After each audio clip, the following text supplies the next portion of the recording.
Nigeria is currently passing through one of the most difficult moments in modern history. Everywhere you turn, Nigerians are talking about insecurity, kidnappings, hunger, rising food prices, unemployment, and political frustration.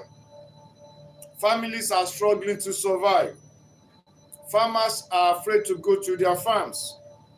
Young people are losing hope on and many citizens are asking one painful question: what is really happening in Nigeria? Then came the controversial statements allegedly made by top security officials in the nation, including comments made suggesting that terrorists are our brother and likened to the prodigal son in the Bible. Those statements spark outrage across the nation. But beyond the emotions and headlines, what is really the truth? What is really the facts on the ground? Number one, the security crisis in the land. Nigeria is currently fighting insecurity on multiple fronts. In the northeast, insurgency still remains a big challenge. In the northwest, banditry and mass kidnappings continue. In parts of the middle belt, deadly communal clashes still persist, and in some southern regions, violent criminal activities are increasing. And of note is the recent abduction and kidnapping that happened in Oyo State, that is southwest Nigeria, in which students and pupils, as well as their teachers and the principal of one of the schools there, were carried away, more than 40 people. And the math teacher was literally beheaded, and the video posted on the social media in the country. So what is it? Now, many rural communities now live in fear. Some parents are afraid to send their children to school. Some travelers are fearing to travel on the highways. So that's affecting businesses and communications. Some farmers no longer farm safely, and they are afraid to go to the farm because of these kidnappers and these marauders. So, and when farming reduces, then farm products will reduce, and that is hunger in the land, and food scarcity will increase. This is one of the major reasons why food prices keep skyrocketing in the marketplaces, and the prices are becoming unbearable for Nigerians today.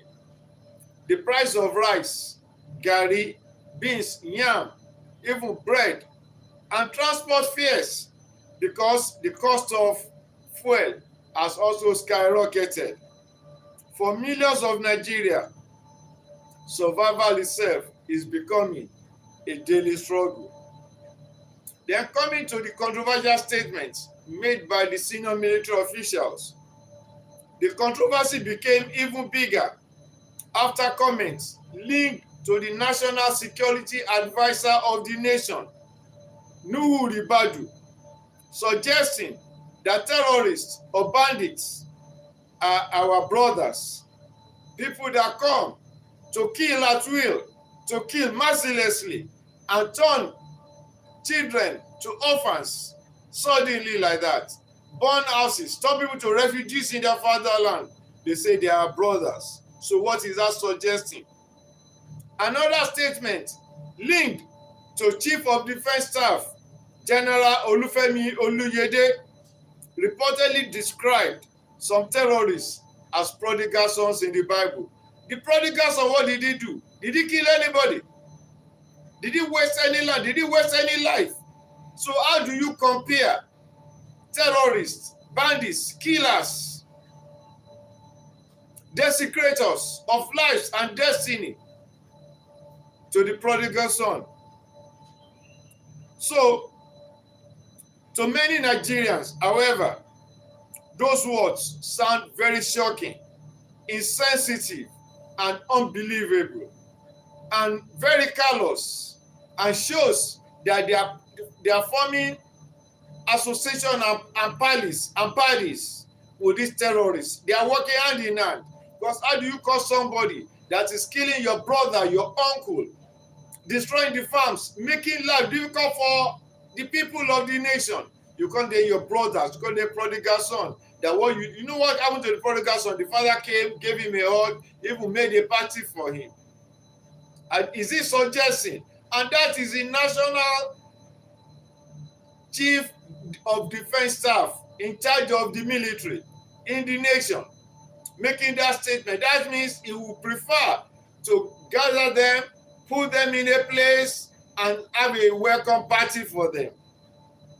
So, such language, victims of terrorism and kidnapping now ask, how can people who destroy lives suddenly be described in such soft language? But supporters of rehabilitation programs argue that some fighters may surrender, repent, and provide intelligence that could help to end this violence in the land. This is where the debate becomes complicated. Should government focus only on the use of military force, or should there be rehabilitation and reintegration efforts? Many Nigerians believe that both justice and security must come first. I repeat, Nigerians believe that justice and security must come first before you talk of reconciliation, and before that one can be put on the table at all. Now, what is the deeper problem in Nigeria? But perhaps the biggest problem for Nigeria, which we face today, is not just insecurity or food inflation. It is the growing loss of trust. Why? Because the people into whose hand we commit the security of the nation, the politicians, the presidency, that control the army and the military. And the military say, you see what they are saying. See what they are saying. So that means they don't kinetically and serial and determinedly go after these bandits, because they believe they are brought, they should be handled with kid gloves.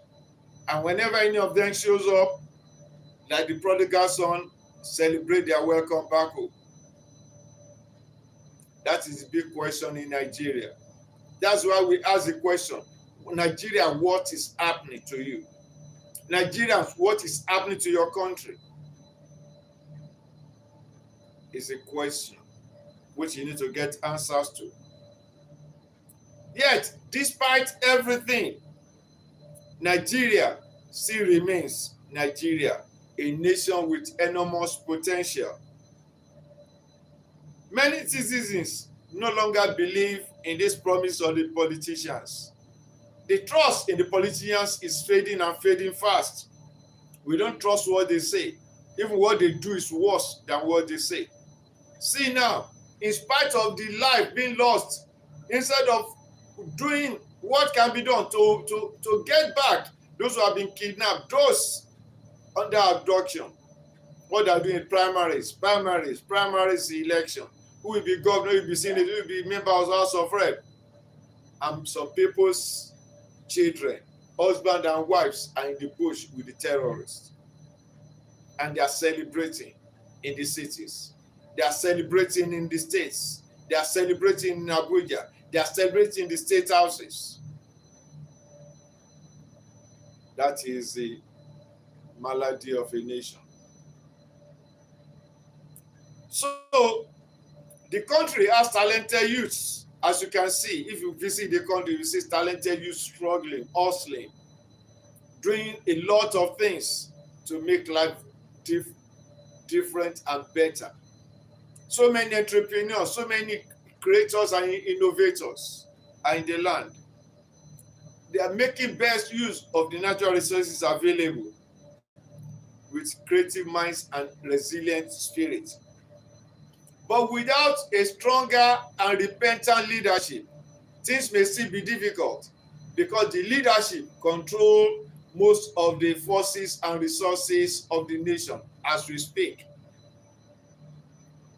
So the country has all these things, but the leadership must be ready to show accountability, work at economic stability of the nation, and improve security to restore public trust and to reduce public frustration.